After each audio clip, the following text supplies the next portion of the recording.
Chapter 27. Things were very silent the next morning at breakfast.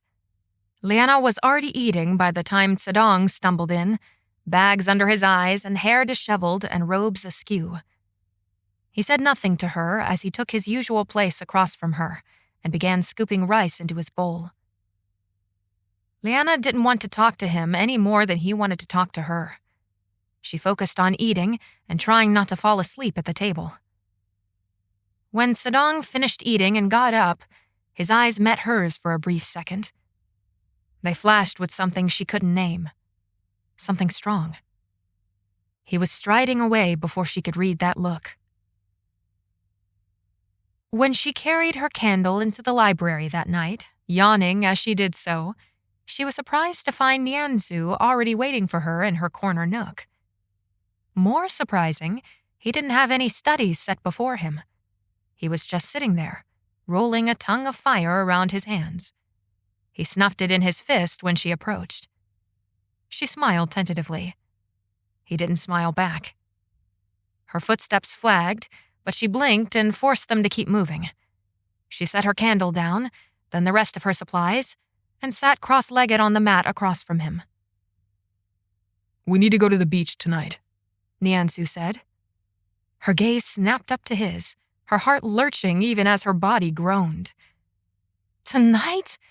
But I have so much to study, and none of us got much sleep last night. Besides, I fulfilled my obligation to you, remember?" He shook his head. "Combat is more important than your studies." "It is one of my many classes, not my only class." She wanted to go, wanted to have his attention all to herself. But how was it a good idea to keep getting her heart wrapped up in knots over a prince? Besides, she was absolutely exhausted. "Please come," he said. Despite herself, her eyes snagged on his. She held his stare for a full 5 seconds before dropping her head. She was without will to dispute further, too exhausted to protest, which didn't bode well for their training. Once they reached the beach, Nianzu helped her down from the horse and tossed her one of the staffs he'd brought. The wind was especially strong and especially cold. She shivered, her hair whipping around her face, her cloak barely staying attached at her throat. Nianzu faced her, all business and completely serious. No trace of amusement creased the skin around his eyes. He braced himself across from her, holding his own staff. If he was cold, he didn't show it. Her teeth chattered. "Attack me," he said. Every limb whined in protest, bubbling up to her lips. She barely clamped them shut and holed up her whimper. Instead, she closed her eyes for a brief second. "I can do this." She darted toward him, aiming a blow at his left knee. He blocked, then blocked her second high strike. "Faster," he said. "Don't give me time to think." She growled, plunging her staff straight for his face. In swift, precise movements, he ducked, blocked, caught her staff in a circle, and drove it into the ground. It only took one blow to knock her off her feet. "Get up," Nianzu said before she'd hardly even landed. "Defend yourself." The sand sucked her downward, her aching body pleading to stop. But she closed her eyes again, found that core of determination and strength deep inside her. "I can do this." She shoved up on her elbows, glaring at the prince. A twinge of a smile twisted the corner of his mouth. She dragged herself to her feet and faced him. This time, he charged her. Muscle memory took over, followed by a thrill when she successfully dodged and blocked 5 consecutive attacks. The 6th, however, landed her flat on her face. She lay there, breathing in and out knife-cold air. "Get up!" She didn't want to get up anymore. Her body ached, and her mind was like a mushy bowl of rice. She tilted her head to one side, gasping as she stared at the lapping ocean waves. "I don't know if I can do this," she whispered. "Get up, Liena!" Fury rolled through her body. Why was he making her do this? She was exhausted. She'd been up half the night. How was this going to be effective training anyway? She pushed up enough to fix Niansu with her fiercest glare. I'm done. Niansu's eyes flashed in response. No, you're not. Get back up. She didn't move, still glaring at him. You're angry with me, said Niansu. Good. Use that anger to get up. Use it to fight. You've got more in you than you know. You're stronger than you know. At the moment, I don't particularly care. Get up, he demanded. Quit acting like Qilin spawn. Her jaw dropped open, her brows furrowing. She'd never heard the prince use language like that, and certainly never at her. Acting like what? She spat. He fixed his chin at her, slamming the end of his staff into the dirt. Like a dragon-eaten Qilin-spawned phoenix face. That did it. She was up, brandishing her staff and hurling herself at him. That is ugly language, she snarled, smashing her staff down on his shoulder. Oof, he grunted, blocking her next attack. Nice hit.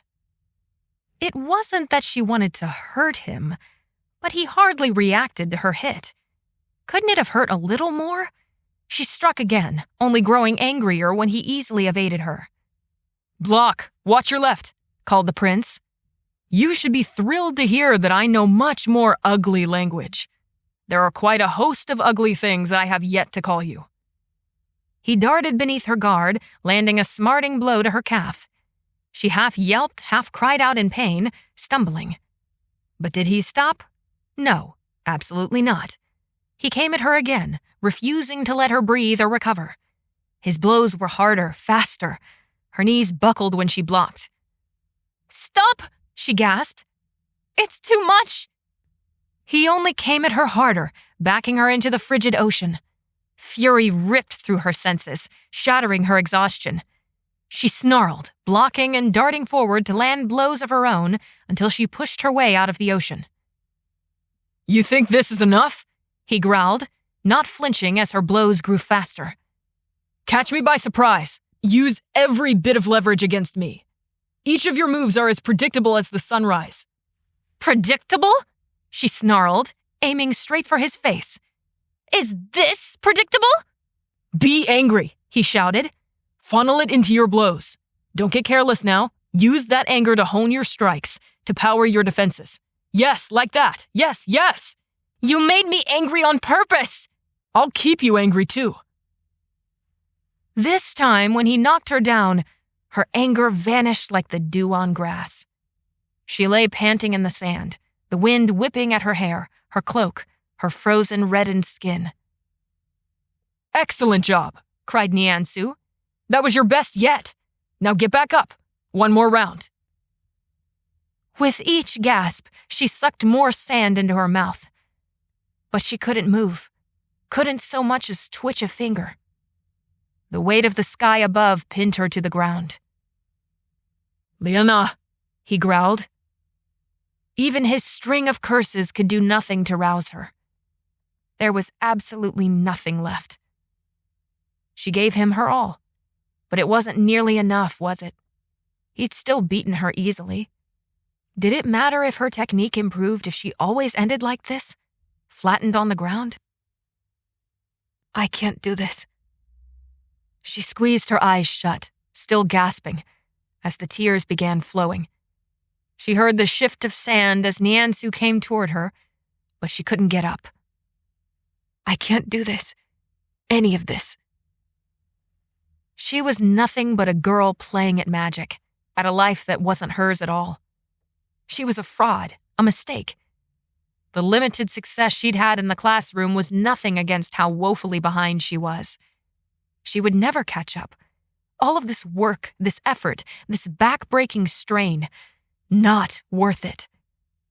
She would give up, go back home, dig her furrows, plant her millet, harvest its heads, and beat them together until all those kernels were separated and ready for marketplaces and storerooms. She would go to the matchmaker, hope for the butcher's boy. She would leave Ma, Pa, and Lao Lao exactly where they were in life, scraping to survive. But that would be fine, because they were hardy people. They knew how to survive. She would survive alongside them. This academy thing, however, she couldn't do it anymore. "Get up," came the growl overhead. "I can't go easy on you because no one else will. You've got to get to your feet." She ignored him, curling more into a ball and pressing the back of her hand to her face as the tears came hotter, faster, pooling in the sand. His arm slid under her waist, and he hoisted her up to her feet. Except her legs wouldn't support her. She started to crumple, but he tightened his grip. "Lock your knees," he said. "Stand up. You're never truly beaten until you stop getting back up." But she was beaten. "Liena," he growled, his arms still tight around her waist, holding her against him. "Stop crying. Stand up." She shook her head, the tears coming harder. "I'm too tired," she whimpered. Too tired to stop crying, too tired to stand up. "Do you think a dragon will stop for you to take a nap? Do you think an enemy will have mercy on you because you are weak?" "There are no dragons," she wailed. He spun her to face him, keeping her upright with one hand as his other took hold of her jaw and forced her to look up at him, at the fury in his gaze. "You were almost killed last night. If I hadn't heard you scream, I won't have you be helpless. I won't have you freezing in the face of danger. Liena, His voice caught, his throat bobbing. His grip on her face tightened, heated. "I need you to be strong." She stared at him. Why? A growl was the only response he gave before he bent and swept her up into his arms. She would be happy, except that his hot hands betrayed how angry he was. He marched to the horse. Apparently, they were done for the night. She sagged with relief in his arms, closing her eyes as she leaned against his chest. Safe. Home. Just this last time.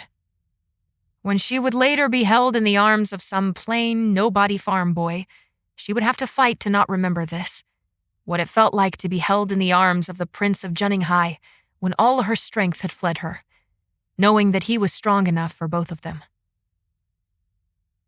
But was he? She frowned, that niggling, insistent voice rupturing her thoughts. Would the prince fight all her battles for her? Would he be her arena champion? Would he always be there to save her from Wagway? What if he hadn't heard her scream last night? What if no one had? Fire burst across her senses, heat but without all the light. She was scorching hot, lightheaded, falling. Lavender light exploded around her. She lost control of her own thrashing limbs, her screams, everything. The starry sky and the prince's warmth were all swallowed up in lavender. Her vision clarified. There was that girl again, the same one she had seen standing before Niansu, the one who looked uncannily like Liena. Who definitely wasn't Liena. Now that Liena saw her for a second time, she saw the softened cut of the girl's face, the large and feeling dark eyes that weren't quite Liena's. She was seated, her mouth pulled in a firm, straight line, even as her knuckles whitened around her grip on her robes. Beside her, with 3 rows of black and gray braids running down his scalp, was Zedong? The vision turned fuzzy, and Liena reached for it, grappling with rippling future. She needed to know more, wanted a better glimpse of where he was, why he seemed so different, why he was dressed so unusually. Dressed like, well, shockingly similar to her mother's heritage. He was dressed like a barbarian. "Wait!" she cried. "Zedong!" The lavender swallowed up the 2 figures, all-encompassing once again. The fire returned, so sharp and painful she screamed again. Had she ever stopped screaming? As the light eased, the heat and the tension drained out of her. It left her like a puddle of water in its wake, ready to flow down the sand to join the sea and lose herself completely in oblivion. She choked on a scream, swallowed it whole, gasped. The air that flooded her lungs was ice-sharp. She was lying down again, back flat on sand. The weakness she'd felt before was nothing compared to this. She opened her eyes, found herself staring up at another pair startlingly close. Niansu's. His mouth was open, all former anger replaced with wide-eyed terror. His weight pressed down on her, pinning her legs.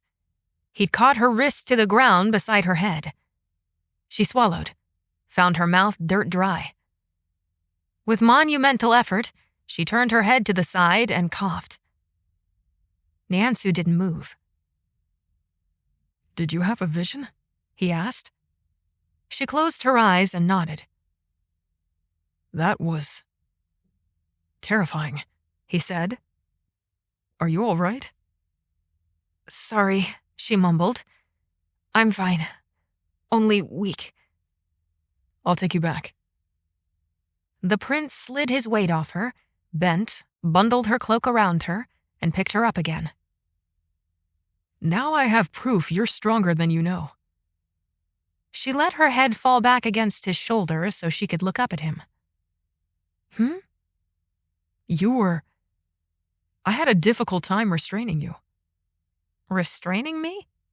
"You were thrashing wildly and screaming, and whenever I came close, you hurled blows at me. Almost got me a few times." She furrowed her brow. Forgive me, Highness. I never meant—" He chuckled and hefted her a little higher in his arms. "Sleep if you can. You'll need strength when we get back to the academy." As she drifted off, as her awareness darkened and warmed, his deep voice rumbled through his chest, into her ear. "I need you to be strong, Liena. So I don't have to be afraid." Afraid? Afraid of what? What could possibly make a powerful, fire-wielding prince afraid? The night claimed her. Chapter 28. Liena didn't expect Sedong to acknowledge her the next morning. She assumed they were still mad at each other after the hunt. Nevertheless, she passed by the other seated students, trying not to let her gaze wander too much to the popular crowd of students where Niansu was eating. The one time she did peek a glance, expecting to see him laughing and bantering with his friends, what she saw nearly froze her in place. He was watching her. She ducked her head, crimson flushing up her cheeks, and hurried to her typical spot where she awaited Sedong's sour and silent presence. Not long after she was seated, someone called out, "Arena battles have been posted!" Everyone but Liena surged to their feet to check. She kept eating. Sedong would tell her, and it wasn't as if it mattered whom she would lose to tomorrow. That thought made her pause mid-chew. Had she truly given up? She was sick of it all. Didn't want to keep sludging her way through this school year. Didn't want to get beaten again. "You're not beaten until you stop getting back up." She hadn't gotten back up last night, had she? Niansu had carried her back to the horse, wrestled her awkwardly atop it, and ridden them both back to the palace. She'd barely been able to wobble her way to her dormitory where she flopped into bed fully clothed. She was sick of this, sick of feeling like a failure. Exclamations broke through her thoughts, plenty of cursing, plenty of whooping and hollering as people saw who they were fighting. She didn't care about any of it. That is, until she happened to glance up and find Shu, Niansu, Lei, Mu, Jadala, and Wan all staring at her with varying degrees of concern and elation on their faces. Liena's rice stuck in her cheek as she stared stupidly back. Niansu looked furious. She swallowed the sticky lump. "Liena!" She turned to see Sedong careening between the tables toward her. His hair was wild, not at all the tight braids she'd seen in her vision last night, and his face was a mixture of perplexity and worry. Liena shot a glance back at Niansu's group, and saw him scowling with crossed arms as he watched his friends talk excitedly between them. "What?" she said to Zedong as he skittered to a halt in front of her. "What's the matter?" Your arena battle," he gasped. Apparently all was forgotten between them. "You're fighting. It's..." She flung wide her hands. "What? It's who?" His face curled into a wince. "It's Mao Shu." Liena's jaw dropped, her gaze swiveling despite herself to watch Shu laugh at something Wan said, her face alight. Kong Lei clapped her on the back. "That'll make perfect but one marks for your arena battles," she said. "You'll graduate with honors." "I can't believe they're just giving this to you," said Jadala. Was she wrong to believe that was smoke curling up from Niansu's fist? Shu glanced toward Liena, found her watching, and tossed a pleased grin her way, waggling her eyebrows as if they'd been assigned to work together to bake some culinary confection, not battle each other until one was pinned to the ground. Liena glanced away, but returned her gaze swiftly enough to see Shu's eyes shoot to Niansu and his darkened expression. For a brief second, Shu's face melted into fury. Then she was grinning again, sauntering up to him. Lei, with her hair sweeping behind her in glossy waves, her rosy lips puckered to perfection, slid to his other side. "Why the long face, Prince?" she said. "Aren't you happy for Shu here?" Shu gave him her best grin. Niansu spared her a glance, not even looking at Lei. "Congratulations, Shu, for being the advantaged warrior in your arena battle tomorrow." Lei howled, slapping the prince's biceps and leaning her head into his shoulder as she laughed. "How dull you've become, Prince! You've offended Shu!" "My mistake," said Niansu, pushing off the wall and striding away. Liena watched him go, felt the eyes of those he left behind trailing to her. Zedong's strong emotion was practically leaking into her skin. She finally turned to look at him. He was nearly snarling, one hand clenching the edge of the table as he stared down at the floor. "I hate them." "I don't like them either," said Liena. "All of them," said Zedong. Liena said nothing. She stared down at her bowl, at the chopsticks that she still clutched. "Does it matter if I'm sorely disadvantaged if I lose even when my opponent is younger than me?" she said finally, setting down her chopsticks. "What?" he demanded. "You're going to just let her win? At least try to land a few blows to that smirk for me." "And if I can't?" she shot back. "She has force field, Zedong. How am I supposed to land a blow on her?" "I know she has force fields. Don't talk to me like I'm stupid." She bit back her barbed reply barely in time.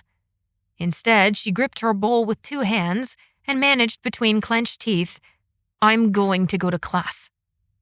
Zedong caught her wrist. "Wait, Liena. Let go of me. People are staring," she hissed. He let go, but his eyes blazed. "Now you care about what those Qilin brains think? Perhaps you should stop sitting with me." She didn't dignify this with an answer, storming off and leaving him to his breakfast. She only paused once, at the entrance to the mess hall, staring down the beautiful halls before her. They closed in upon her, confining her. The brilliant blue, the sun shining through gold-edged lattice screens, the glint of light on the tips of a statue's 9 silver tails made her wince. She was hot, so hot, but not at all like when she had a vision. Her hands trembled like fallen leaves, like Lao Lao's unsteady weight on her cane. No matter where she looked, all she could see was a prison. She was a magic wielder of Zhenninghai. She couldn't leave the academy. This was her life. Failure was her life. Her future. Her choices were to graduate or be expelled. Live a lie or die. Because she wasn't really a magic wielder of Zhenninghai. She was just a girl, a nobody, who sometimes was overcome with nonsensical, unproductive visions of a future that was never going to happen. It hadn't seemed important when she got her first vision. That had been a chance to escape the matchmaker, the dirt, and millet. But now she realized how little choice she'd ever had in her life. She was born to farmers. She worked, sweat, bled on that farm. Now she worked, sweat, bled at the academy.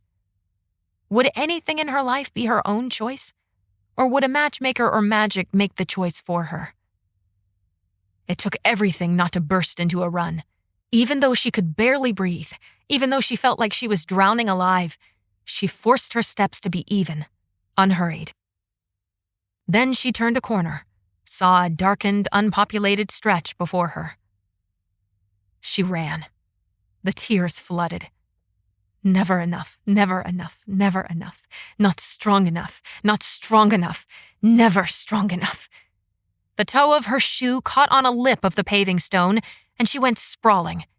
She landed hard on all fours, staring through blurry eyes at a mosaic of a fire-belching dragon. She crawled out of the open hallway into a dark corner, tucked into the shadow of a pillar with a character carved into it that read determination. She curled up into a ball, fitting her eye sockets to her knees and crying.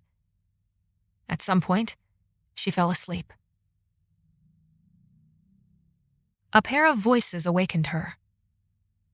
"I'm not sure I'm getting through to him." Liena blinked to free her tear-crusted lashes. Her shoulder, hip, and neck ached, but she didn't move. "He'll come around eventually. Don't give up on the experiment." "What if it doesn't work?" "Then we'll keep trying. We'll find another student if need be." The first voice was distinct, Master Ku. The second she had only heard one other time, when she had stumbled upon Master Ku talking to him. Liena tensed, swallowing against the dryness in her throat. "It's that Song girl," growled Master Ku. "She's the reason he's held out so long against the magic. If she'd never come, this would have been so much simpler." "But you're getting rid of her tomorrow, right?" "If all goes as planned. That Mao girl agreed to have a little accident happen during the arena battle. It was extremely difficult convincing the others to pit those two together, but in the end, it'll be worth it. This should be what tips the boy over the edge and completes our experiment." Liena didn't breathe, didn't move a muscle as they passed by her hiding place. Their long black robes swished dangerously near, and she squeezed her eyes shut, as if that could block her out of their sight. Their voices trailed off as they disappeared around the corner. The last thing she heard were the clicking of their shoes on the polished floor. After counting to 100, she finally dared to move. Almost immediately, she winced, stopping, as she found a crick in her neck. She slowly maneuvered herself into a sitting position. What had she just overheard? Her mind spun, trying to fit the pieces together. Had Master Ku pitted Shu against her so that Shu could hurt her? But why? What did Shu have to gain from it? And what sort of experiment was this that involved Sedong? Her arm hairs prickled, a chill racing down her spine. She had to tell someone, had to get help. Niansu. He would listen to her. He would help her. She stumbled to her feet, wincing all the way, and glanced around to find her way out. That was when she realized the cast of the shadows around her. "Fathers," she gasped. "My classes!" It was almost noon. She had missed half a day's worth of classes. The thought made her almost return to her corner so she could curl up and die of mortification. Instead, she hurried back the way she'd come, straightening her disheveled hair and robes as she went. Which class was she supposed to be in right now? Panic similar to this morning's, though for an entirely different reason, clapped hold of her. "Oh, fathers, oh, fathers!" She turned another corner and found herself face to face with Master Zhong, Master Qing, and another master. "Song Liena!" cried Master Zhong. "There you are!" Half the staff has been looking for you." "Detention!" snapped Master Ching. "For skipping classes! Immediately!" All the blood drained from her face. "Detention? I didn't mean to. I didn't realize I wasn't—" "This way," said the third master, face set severely. Liena balked, casting a helpless glance at Master Zhang. "Please, Move your feet, girl, before your sentence increases." Sentence? Protests bubbled up, fighting for dominion over her tongue. But Liena bit them all back. She had skipped class, whether she intended to or not. And now she had no choice but to bear the consequences. No choice. Liena ground her teeth as she followed after the third master. Who was she, after all, that she thought she was entitled to choice? An image of Zedong's pale face flashed before her mind, the horror that had struck him at the mention of detention. With wooden steps, she made after the third master toward the darkest reaches of the academy.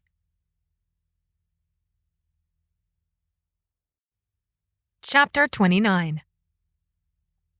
The master pushed open a simply carved heavy door, beckoning Liena to step inside the dim room and leave the windowless stretch of hallway behind her. For a split second, a wild impulse to run nearly overcame her. Instead, gritting her teeth with force enough to crush them, she took those few steps, and then froze like a deer caught in lantern light. It was an empty room, with hollow wooden floors, bare walls, and paint-chipped screens covering every window. She hardly noticed the sparse room, however, because of the hunched figure standing with weight leaning on an unsteady cane. "Lao Lao?" Liena gasped. She blinked, shook her head, expecting the vision to vanish from before her. This could be nothing but an illusion. There was no way in all the 7 valleys Lao Lao would be here. "Is that any way to greet your elder?" snapped Lao Lao. "Fathers, you wretched girl. What are you doing in detention? Your poor parents would be so ashamed." I don't understand," Liena stammered. She whirled back toward the door, only to find her escorting master gone, and the door shut and bolted. "You don't understand. I'm the one who has just been informed of your detention. You're failing your combat class. You're behind in everything. For shame. Did you hear none of your parents' words about bringing the family honor? How could you have brought us so low? To be the laughingstock of the academy." Those words cut deeply. So deeply, she almost forgot how impossible it was that Lao Lao was here. Her grandmother had always been harsh, but this? The worst of it was how true those words were. "You are an illusion," said Liena. She would bet her life on it, that this was some twisted mind game the academy used as punishment. Hadn't her masters taught her to look for inconsistencies? Lao Lao was wearing the exact same patchwork robe she'd been wearing when Liena had left, and there was no sign of a grueling journey on those garments. For someone to know Lao Lao's personality, her clothes, even her existence. "Get out of my mind!" Liena said, backing away and clamping her hands on her head. "Out of my mind! Get out!" If a master found her suspicion about Zedong. Lao Lao was shouting something, but Liena ignored her. She wasn't real. Liena had to protect her mind, her secrets, from whatever academy master was digging around where they didn't belong. She had to think of something.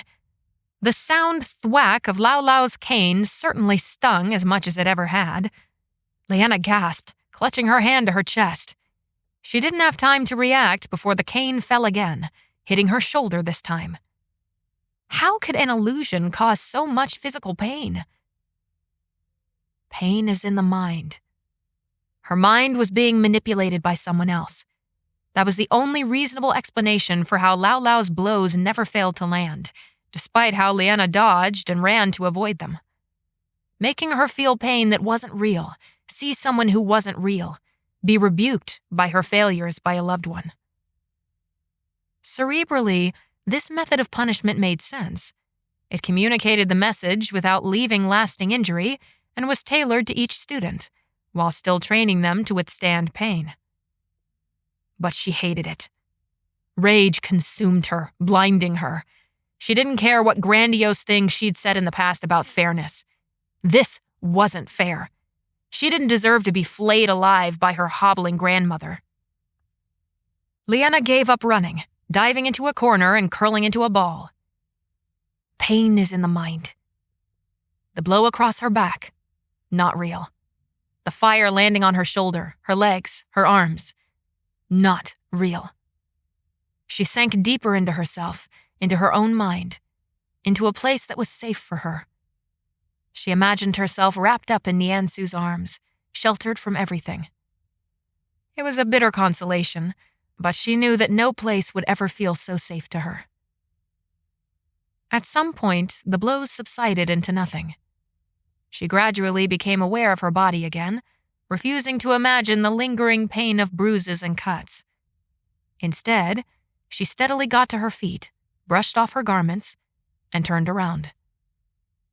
Lao Lao was nowhere to be seen. Instead, two masters in black faced her, their faces solemn. If Liena had to guess, one was an illusionist and the other a mind reader. She stared at them, the full weight of her hatred shooting into them. She wasn't expecting them to speak.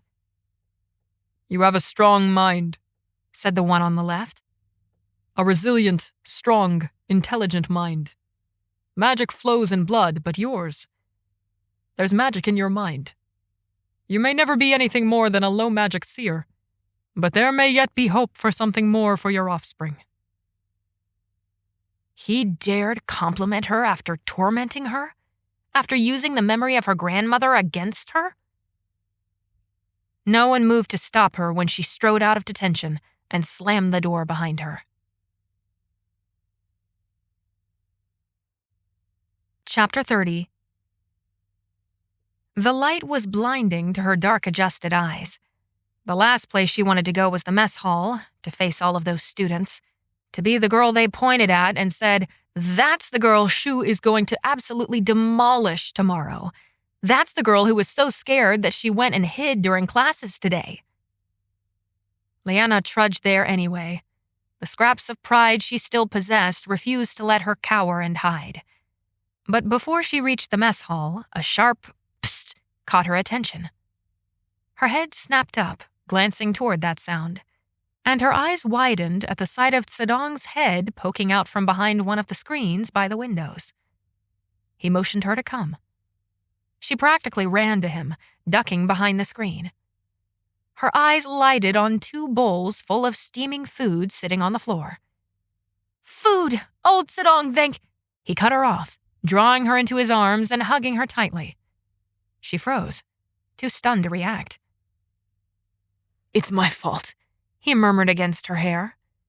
"I did that thing you said I do, where I'm mad and I take it out on you. I didn't mean to." She swallowed, her lungs suddenly tight. Everything constricted again, and when she wiggled in his arms, he only tightened his grip. Panic flared again across her mind. Trapped. Hungry, she gasped. "Oh, here," said Zedong, releasing her, sitting down, and gesturing at the two bowls of food. "We better keep our voices down, so they don't discover us here." She nodded mutely and took up her bowl. "You all right?" he asked. She shook her head. "I can't do this anymore." She ought to warn Zedong about Master Ku, but whenever she opened her mouth, she had to swallow back a sob. Out. She wanted out of here, out of the academy, out of Zedong's life, out of politics, of magic, of classes, of swords and staffs and John's. She didn't want out of Niansu's life, but that was probably the biggest thing she needed to free herself from. An over-attachment to someone who could never mean anything to her. "Liena?" Zedong prodded. "You know you can tell me anything." "Can I?" she snapped, suddenly finding her voice. "Can I tell you anything, Zedong? Or will you get angry when I tell you things you don't like?" "You can tell me." She met his gaze, saw the wariness there, but also the determination to prove he wasn't the way she said he was. Fine. Let him prove himself. Niansu has been taking me to the beach in the evenings, while you're meeting with Master Ku, she said. She might have punched him for the shock on his face. He stared, his mouth falling open, his eyes widening. His hands holding his bowl dropped to his lap as pain spread across his face. Every night, he croaked. And you never told me? Betrayal was written across every feature, and it stung her so deeply she nearly wept. This was why she needed out. Whatever Master Ku had planned for tomorrow's arena battle, if Liena stayed and let it happen, this would be the final straw for Zedong. Whatever that meant. Best to escape this place. Best to drive this wedge now and never look back. Zedong's jaw clenched, his eyes flashed, and she could have sworn she saw blue in those depths. When he spoke, his voice was low and deadly. I'll kill him. See? Liena said, throwing up her hands. I can't tell you everything now, can I? But you don't tell me everything either, do you? What have you been studying with Master Ku? By this time, I know it's not reviewing your regular studies. What is she teaching you? Zedong let out a snarl, whipping his head to one side and glaring at the intricate designs on the screen they hid behind. She's teaching me magic, he muttered. Magic? As in she's teaching you how to better wield your magic?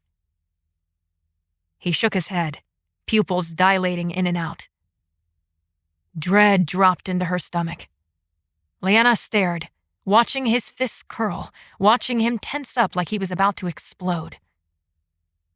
What magic is she teaching you? She whispered. His head swiveled back to her, incisors gleaming in his snarl.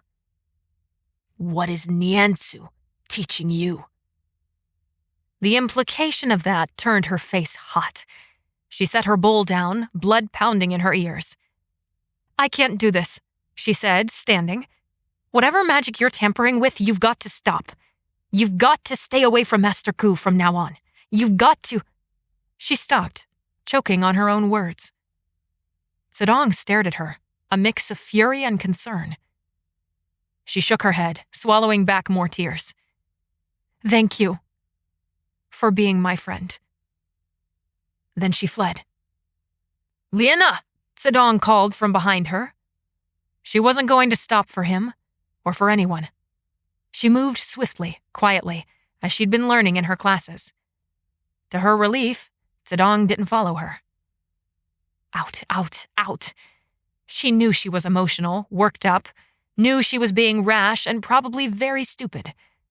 But she'd had enough, and for once, she wanted a choice. Wanted to prove she wasn't an animal on a leash to be guided about, fed, and beaten each time it disobeyed. It might be a stupid and selfish choice, but it was hers. Even thoughts of Lao Lao, Ma, and Pa couldn't deter her. They were survivors. They'd presumably survived this long without her. They could keep surviving. She shoved away the guilt, the responsibility, knowing full well how wretched she was being. She just couldn't stay here a minute longer. Winding through the hallways blindly, she followed her instinct. The library appeared to her left, and for the first time she slowed. The tears she fought seemed to pause as well, giving her a heartbeat of rational thought. She loved her studies here. Truly. As long and late and exhausting as those nights had been in the library, they'd been the best part. Her and Zedong studying in companionable silence. Sometimes Niansu, too. The moment passed. She turned away from the library and slid into the opposite room. It was a dark classroom. Night had fallen not long ago, and through the papered windows on the far wall, she could see the outline of the rising moon. It was large and full tonight. She paused just inside the doorway, staring at the rows of low desks and mats facing the master's desk. The moon cast an eerie half-light on the space, and though the windows were closed, it still felt cold. This was the rashest thing she had ever done in her life. Then again, this was also the most desperate she'd ever been. She strode down between the desks, past the teacher's mat, and approached the sill. With one swift move, she unlatched the shutters and let them swing open. The dim light of night streamed in, unimpeded. She stared out the window, at the lotus pond gleaming below in the midst of the academy gardens, at the expanse of winking city lights beyond it. Beyond that, the ocean. There was nothing for her to bring. She called nothing hers but the clothes on her back and the necklace around her neck. With a deep breath, she climbed up onto the sill, crouched, measured the distance to the ground. A hand closed around her wrist. Liena could only let out a surprised squeak before she was dragged down from the ledge and spun around until her back hit the wall. What are you doing? Niansu hissed, pinning both of her wrists against the wall. She stared up at him, at the furrows bunched between his eyebrows, the downward tilt of his mouth. Planting her feet firmly and lifting her chin, she curled her hands into fists and said evenly, "I'm leaving." You leave, you die. "I'll manage." No, you won't. They'll hunt you down and try you for desertion. And they will find you guilty. A particularly sour, self-pitying comment jumped to her lips, but she withheld it. Instead, she fixed him with her most determined glare. You're not leaving, he said. "Shall you keep me within your sight at all times to ensure I don't escape?" His parted lips revealed gritted teeth. I have many at my disposal to do that for me. She lifted both eyebrows. "Oh, am I your prisoner now? To be kept under lock and key until you decide you want to bring me out to play?" Heat flared in her wrists, and she sucked in a sharp breath. Where is this coming from, Liena? He demanded. This bitterness isn't you at all. If you're upset about detention, I understand. It's brutal. If you're upset about the arena battle, so am I. "Have you ever been to detention?" she snapped. His gaze didn't falter for even 1 second, but he didn't answer. "I didn't think detention was for princes," she said. "Just for—" Don't finish that sentence, Liena. She bit her tongue, glaring at him, hating how her stomach still flipped when he said her name. Lowering her voice to barely above a whisper, she said, "You and I both know this place isn't for me." That's not true. "I'm going back to where I belong, Your Highness. I'm going home. Now, if you would kindly let go of—" He didn't let go. He tightened his grip and gave her a little shake. Stop it. Stop it. You want out of this? I understand. Sometimes I want out too. But the only way out is through. You have to see this through to the end. "I don't want to see this through, and I'm tired of having no choice in my life. Being born poor, do you know what my life has been like, Prince Niansu? Do you understand that my only hope for raising my station was being matched with a boy better off than me? I would have been lucky to be matched with someone who ate meat on a regular basis. We eat meat with every meal here at the academy. Then I got one vision out of nowhere, and now I'm stuck in this world that I don't belong in. Why can't I choose for once where I want to be, where I want to go? Will you not let me choose for once?" You think you're the only one without choice? He snarled. Believe it or not, there's little choice when you're born the first son of an emperor. My life has been preordained for me. I am simply to walk in the steps laid out for me and try not to ruin everything. You say you have no choice, but you do have a choice. Just like I do. Oh. It came out far more biting and sarcastic than she meant, but she didn't care. You can choose to run, to hide, to give up, to lose. Or you can choose of your own free will to keep fighting, to be strong. Just like I can choose to give up on my people, my family, this empire. Or I can choose them over me. I can choose their well-being over my freedom. I can choose to give my all. You can choose. You must choose. Liena stared at him, at the fire burning in his eyes, unable to look away even if she wanted to. She scrabbled, searching for some argument, any means of defense. Finally, she found one. Why do you care at all what I do? What choices I make? Don't say you need me to be strong. Me fighting or winning tomorrow will not somehow prove that you're capable of being emperor. His face came suddenly closer, close enough that his nose brushed her hairline, close enough to make her flinch. Maybe that was what this was about once, he whispered, voice suddenly soft and near her ear. But now it isn't. She swallowed, all but gasping for air. Her attempts to scrap together her composure fractured further with every thud of her heart. What's it about then, Highness?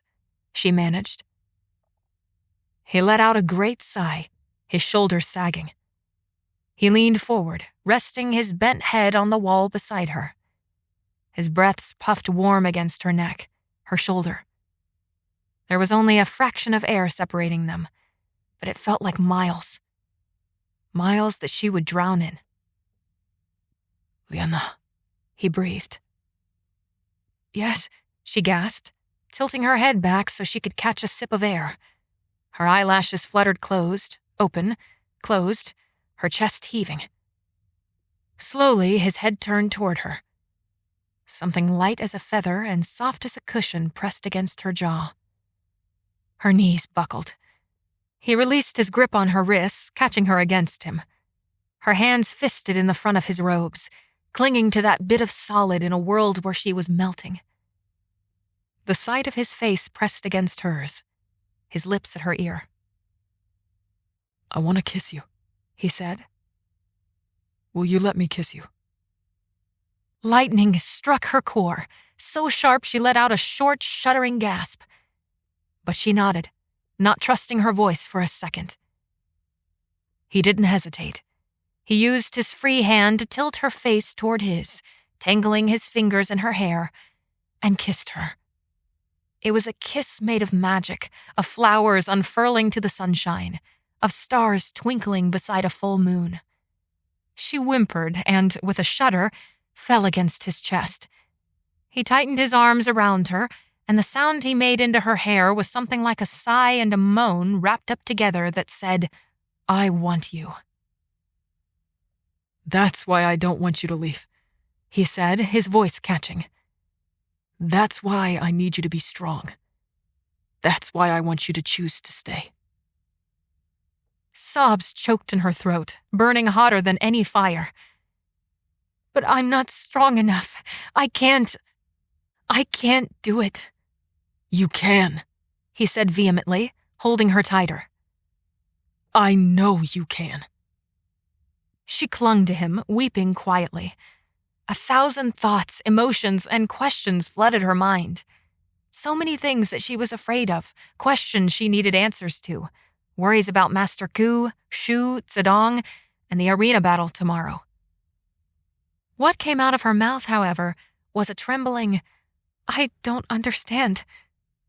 You don't understand what? This, I don't know. He leaned back enough to look at her, tilting his head to one side. This? How could she say what she was trying to say without being presumptuous and making a fool of herself? She chewed on her lip, sniffling back her tears, and tried to regain her composure. This, she said helplessly.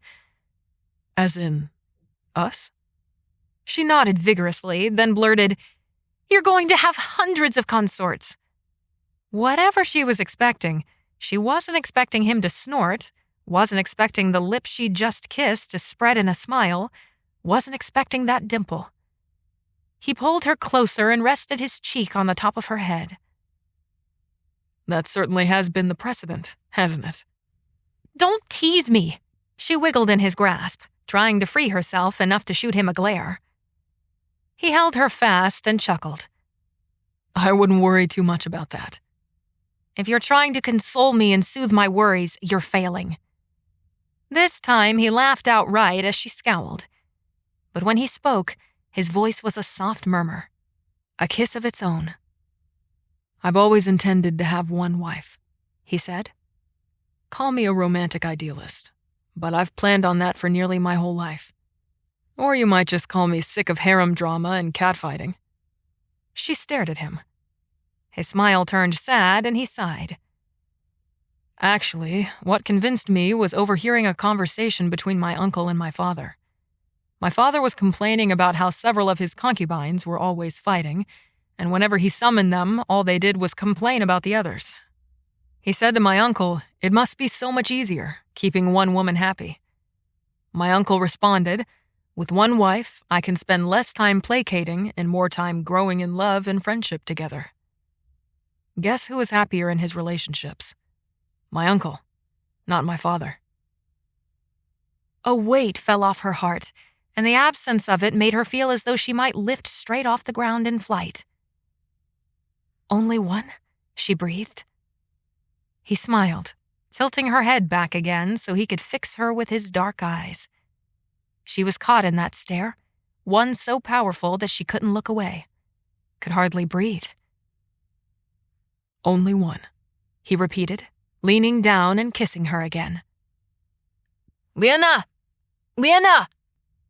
She jerked away from Niansu, and he immediately released her. His eyes were wide with question, and she gasped. "Zedong, he's come looking for me. Quick, can you leave before he sees you?" "Why?" That was the question, though, wasn't it? "Because," she said, wincing, "he's in a bad place, and I don't want to make him madder." "Are you certain you will be all right? I can stay." No, just go. Zedong might get mad, but he won't hurt me. Now go before he sees you." He paused in the doorway, then said, "We need to talk again before your arena battle tomorrow." With that, he slipped out of the classroom and vanished. Liena, suddenly cold, wrapped her arms around her torso. It was like leaving the warm cocoon of her bed for the frigid dormitory air she faced each morning, the warmth and thrill of a first kiss, to whatever was about to happen with Zedong. They hadn't exactly parted on good terms. If he wasn't too overcome with his anger, he would realize that she had told him goodbye. She barely had time to sit down on the edge of the master's platform at the front of the room when Zedong burst in. His eyes were huge, his mouth open, his eyebrows pinched. "Liena!" he gasped, sagging almost in half. "I was so afraid you'd gone that I wouldn't be able to find you." She wrapped her arms tighter around herself and said, "I'm not leaving." Her skin prickled with unease when he turned and closed the door behind them, approaching her purposefully. The relief and panic on his face was suddenly replaced by determination. "I've been thinking," he said, each step echoing in the dark space. "And I think you're right. It's time to leave."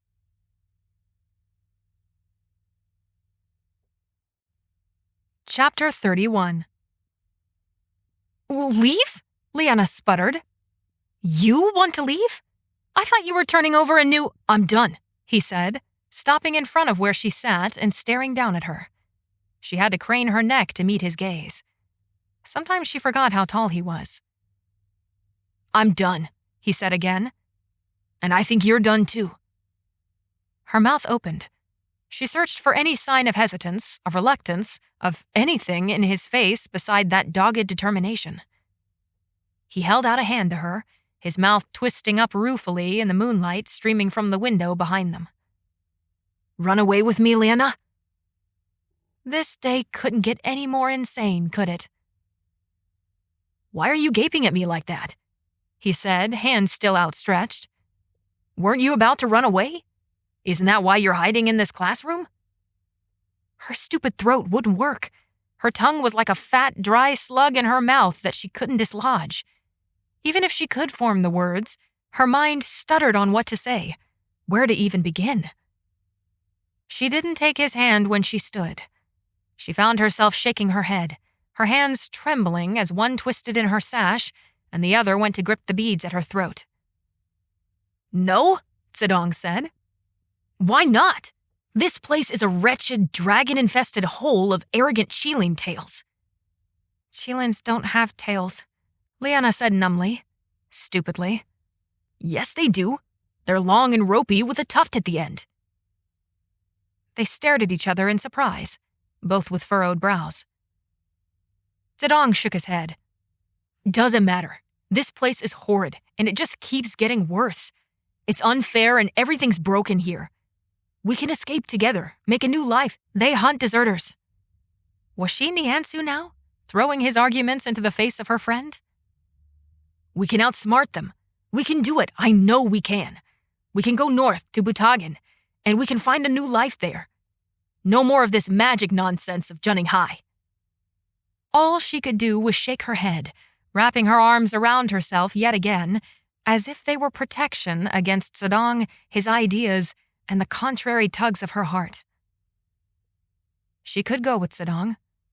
Yes, it would mean leaving Niansu behind, and that made every fiber of her being ache. But could she truly expect that she could have a future with him? He might say pretty things now, while holding her in his arms and kissing her. But what about in a few years, when he had graduated and she was still slaving away at the academy? Would the Emperor even sanction such a union? The notion was ridiculous. How could she have dreamed for even an instant that this was possible? Even if Niansu believed it, she was an idiot for assuming he wouldn't change his mind. He would feel betrayed if she left, and if his words and actions were a true reflection of his heart, she might seriously wound him.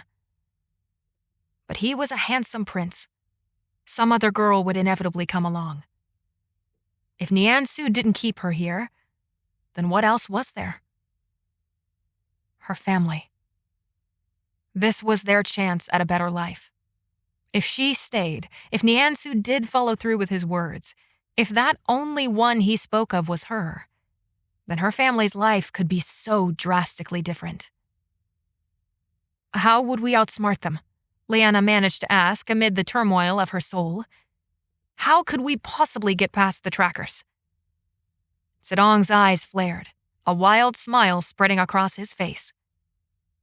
With the new magic I've learned. Her racing thoughts thudded to a stop with her heart. It's easy enough. I've learned so many spells, and one of them is a hiding spell. All I would do is... He pulled aside the sleeves of his robes, revealing a small black bag. He opened the drawstrings, and Liena watched in horror as bits of black slid over the edge of the bag, like a trailing column of smoke, but sinuous like a snake. The smell of rot filled the room. Black magic. That's illegal magic, she gasped, jumping away from it. It's dangerous. Yeah, well, so is escaping the academy. Zedong snapped, tightening the drawstrings. He stepped closer, his face so near. Come with me, Liena, he pleaded. Come with me. Let's go together. She stared at him, at her friend, at the world he opened up before her. A world of escape, of running, hiding, of forbidden magic. Suddenly, free didn't seem so free as it once had. She closed her eyes, the skin around them feeling dry and stretched after her earlier tears. She dug deep inside herself, remembering the feel of millet in her hands, like little beads, remembering the frantic trench digging when the land flooded, the water swirling around her calves as her toes sank into the mud, remembering parched and dusty earth clogging in her lungs, remembered what an aching belly felt like, the smack of Lao Lao's cane, Pa's twinkling eyes, Ma's constant worried chatters. If she was a fugitive, she could never see them again. She remembered the thrill of dipping her quill in ink for the first time, the sweep of it across parchment, seeing significance in the formerly meaningless scribbles of characters on a page. She remembered the flickering candle, whose light she worked so diligently by, trying to learn everything as though she were a soul drowning for air. She remembered the race of her hot blood as she battled Niansu at the beach, at his praise, at his demands to get up, to not give up. Remembered the press of his lips, so soft yet so fervent, so wanting. Last of all, she remembered Zedong, that boy she'd seen in the corner all alone, who was about to be expelled, practically sentenced to death. When she opened her eyes, met the flickers of blue in Zedong's, She realized she wasn't looking at the same person. She realized she wasn't ready to give up. Wasn't ready to give up on all the good in this world, in Junning High, in the academy, because she didn't want to face what was wrong. When she spoke, her voice was firm, unshakable, and underscored with the passion of her soul. No.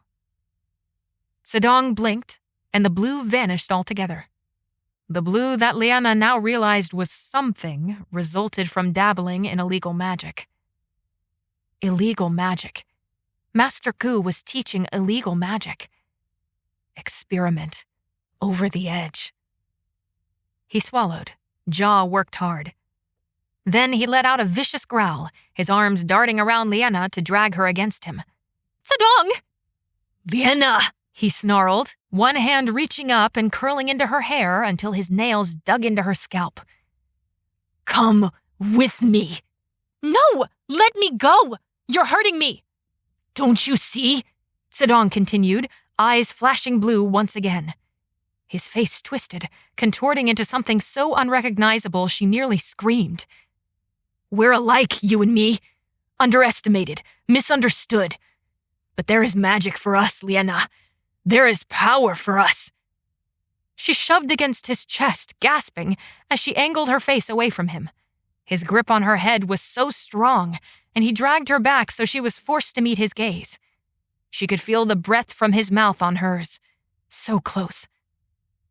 I don't want black magic, she gasped, her voice cracking with frantic notes. Let me go! I don't want this! I don't want this! He was too strong. Had he always been this strong? She couldn't fight him, and doubted that even another several years of combat class could have given her the edge she needed to break away. You just don't understand, do you? He said, breath huffing in and out of his mouth as he fought her struggles. Your head has been turned by that prince, and now a rational thought can't compute in your mind. I am very rational. He let go of her so he could grab her face with both of his hands, dragging her toward him so their foreheads and noses touched. Can't you see? Liena, I love you. I've loved you from the first day you walked into the mess hall. I've wanted you. I want you. I need you to come with me, to be my own Liena. Together, we can do so much. Love me? Liena gasped, fighting, pushing, clawing at him. Then let me go! Quit manhandling me! Let me show you. Forget the prince. I'll show you how much I... She opened her mouth to scream. Sedong smothered her cry with a searing kiss. His kiss swept through her, burning and devouring. It was a raging fire, unquenchable, never satiated. She tasted desperation, madness, and anguish on his lips. She saw the truth now. He had become a monster she couldn't tame. She had thought she could save him. Instead, he dragged her down with him, clutching her hair in his fist, kissing her until she was empty. Hollow, weakened, desperate. She couldn't breathe. She was drowning in madness and the death of dreams and rending heartbreak. Her tears coursed down her cheek, burning as they flowed. She had played with fire, and now it scorched every part of her soul, leaving her bleak and barren. If only she could be free of this guilt, this pity, this love. If only he would let her go, would listen to her reason. If only he would let her save him. He was too far gone, she realized with sickening desperation. He was lost to her. But he couldn't be lost alone. No, he must destroy her too. She must be lost too. She must die so he wouldn't die alone. Why did she care? Why couldn't she stop caring, run away, and forget him forever? Why hadn't she been able to leave him when he abused her verbally, when he guilted and manipulated her? It hadn't just been because it was her friend, had it? It was because she pitied him. He pulled back enough to whisper to her, his grip still iron. You want me. I know you want me. More than that, Prince. More than anyone you've ever wanted. His breath scorched her ear, his eyes blazing with madness, insanity. He was truly insane. She hadn't seen it until now. I don't want you, she whispered back. I pity you." She felt the change. It was immediate, and it was deadly. He kissed her again, but it was a kiss of rage, of ruin, of revenge. She tried to fight, tried to pull back, but she was too weak, and he was too strong and too furious. Tears streamed down her face as panic surged in her breast. He would not let her go. He would crush her. His hands were claws, digging into her skull mercilessly.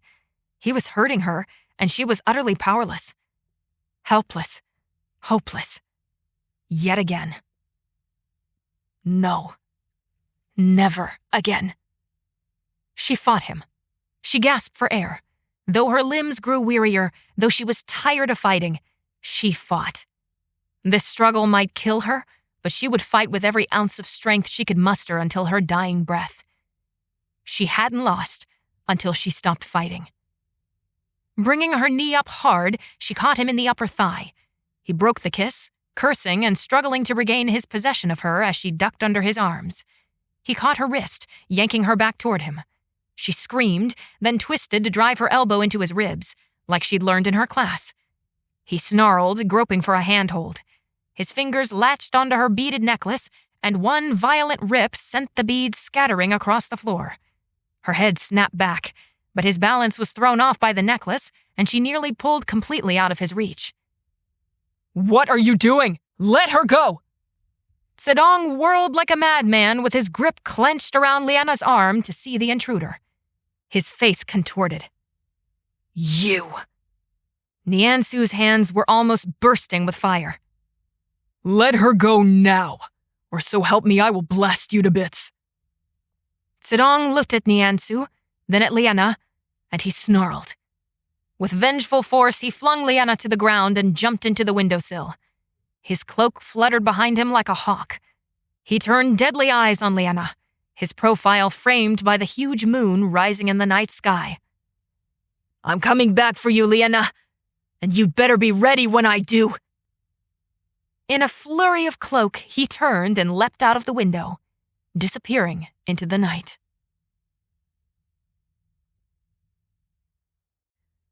Chapter 32.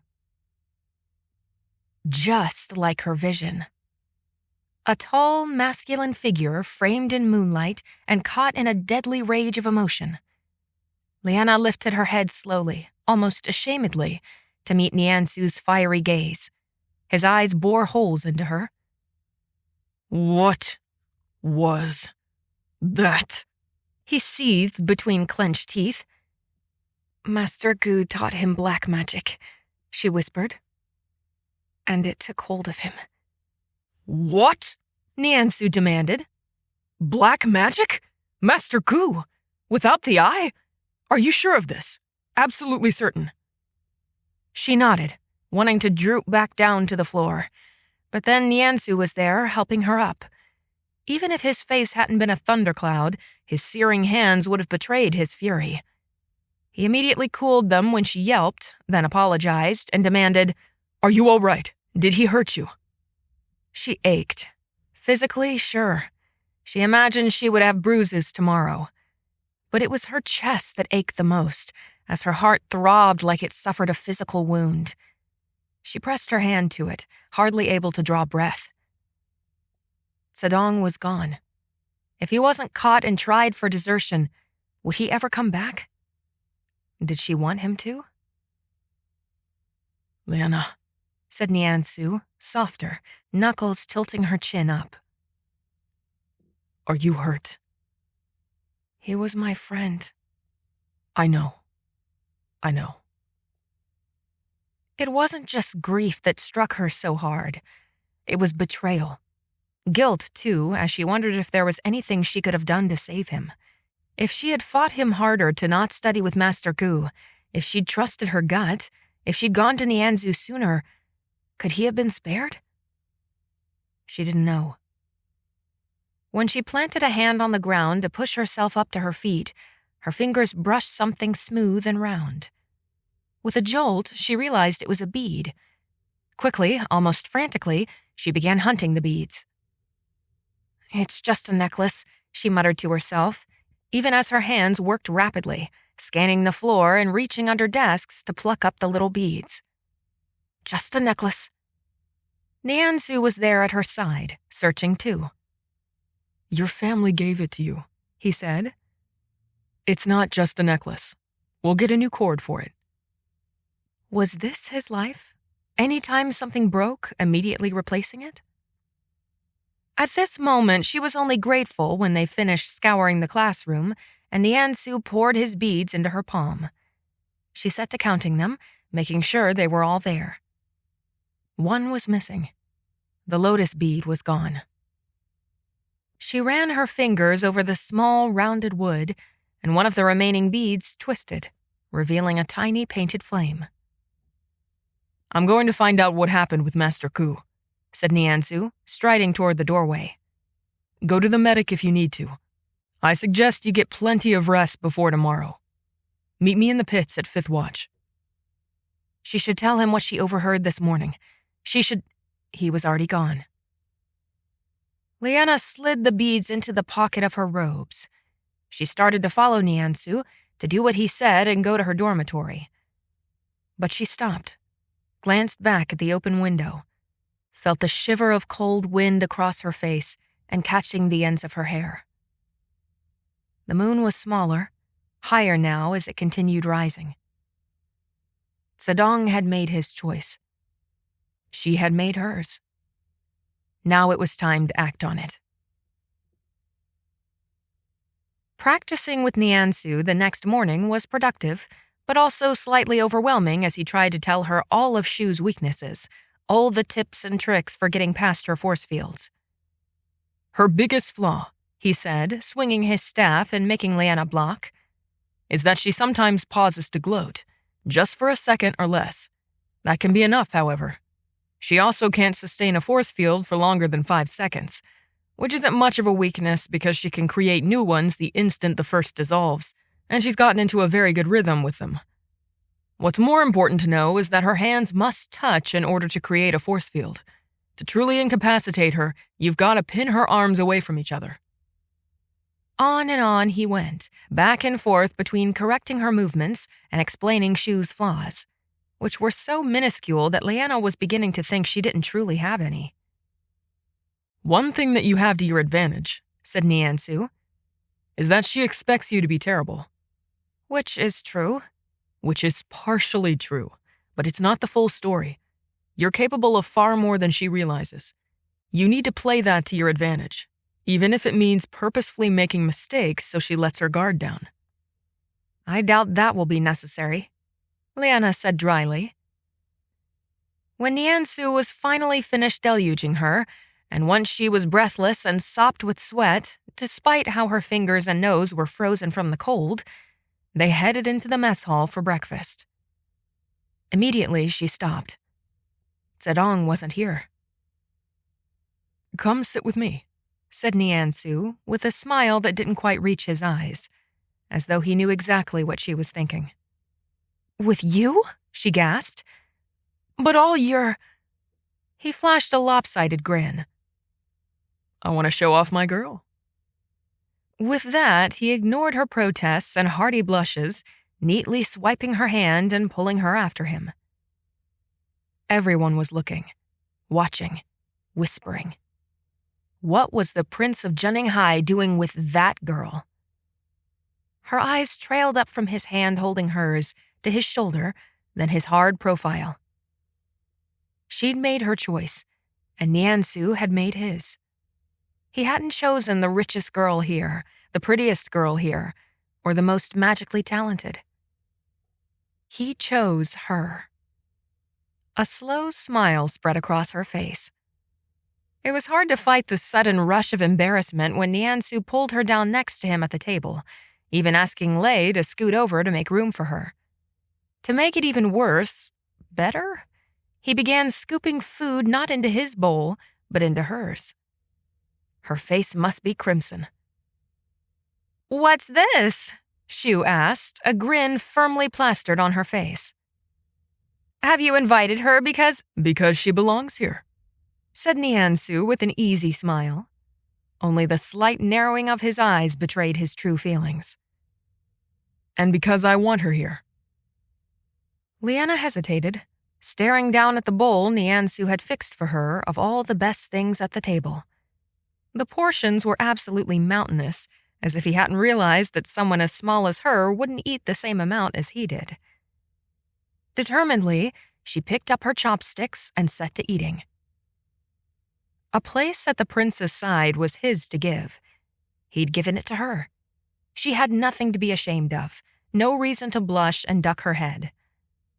She lifted her gaze, finding Shu staring at her with a smile that just kept wilting more with every passing minute. In an instant, Liena wondered why she had ever tried to justify Shu's comments. Shu had never intended to be kind. The kindness was a thin, false veil to protect herself from the people around her thinking she was too mean. In reality, Shu was just a bully. Mu cocked his head to one side, squinting at Liena. Have we met? What's your name again? Liena smiled. Yes, we have. My name is Song Liena.